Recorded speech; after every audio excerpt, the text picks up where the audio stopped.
হামলা উস্কানি দিয়ে আওয়ামী লীগের কায়দায় এনসিপির কর্মসূচি প্রতিহত করার চেষ্টা করা হচ্ছে বলে অভিযোগ করেছে দলের মুখ্য সমন্বয়ক নাসির উদ্দিন পাটোয়ারি।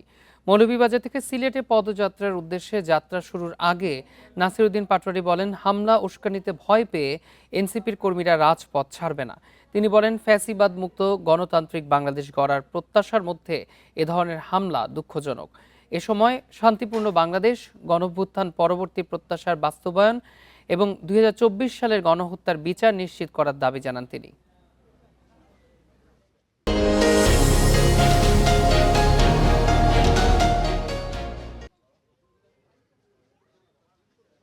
উস্কানি দিয়ে বা এই ধরনের কোনো জায়গায় যদি আমাদেরকে প্রতিহত করার চেষ্টা করা হয় আওয়ামী স্টাইলে, আমরা মরে যাব, তবু আমরা রাজপথ ছাড়ব না। কারণ আমাদের শহীদ উসমান হাদি ভাই যে প্রতিজ্ঞা আমাদেরকে দিয়ে গিয়েছিলেন যে জান দিবা জুলাই দিব না, আমরা সেই প্রতিজ্ঞা নিয়ে কাজ করছি।